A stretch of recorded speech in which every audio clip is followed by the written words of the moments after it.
Hello. So today I'm going to talk about a book that Annette actually had published called Calm Insight several years ago. It was following a particularly difficult period in Annette's life where she had to come to terms with something. And she wrote these poems and they absolutely helped so many people, as well as Annette, in terms of things that were happening in their own life. It's about finding a place of calm and stillness in your own life, and actually also sparking creativity and developing new insights, hence the name, the title, Calm Insight. Annette's going to read a poem today from the book.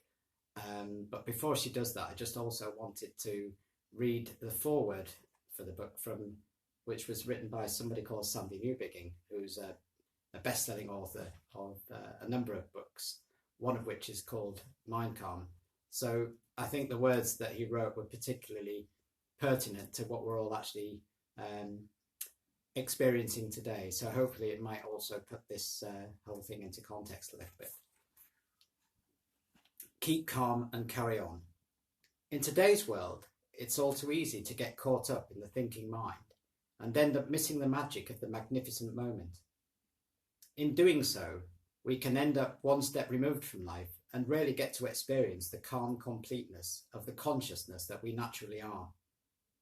This is why meditation is not only essential, but can also be magical. It helps us to disengage from doing, stop all the stressing, and reconnect with the boundless beauty of being. By learning to be, we can discover an inner reservoir of creativity that is waiting to be expressed through us in a myriad of unexpected ways. This is why I love this little book of poems by Annette. It is a perfect example of how, when we become more still, creativity often moves through us. When I first started reading Annette's poems on her Facebook page, I had assumed she'd been writing her whole life.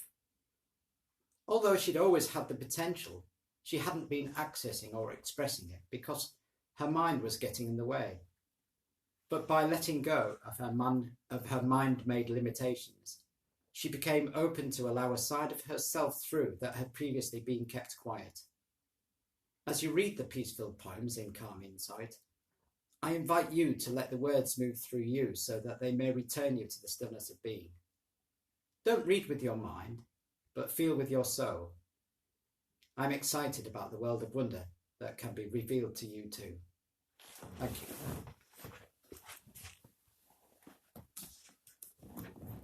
And this is the poem I've chosen. It's called Depths of Peace. If I liken myself to the vast open sea, I wonder which part I think is like me. The me with appointments, to-do lists and dates, who gets flustered and anxious if she starts running late. That's the turbulent sea with the waves and the spray.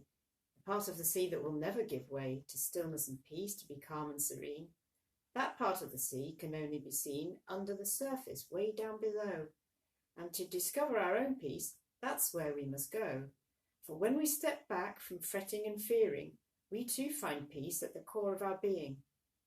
Just like the sea, there is motion aplenty, but what lies beneath isn't barren or empty. There's beauty and wonder in the depths of the sea. So too for you, and so too for me.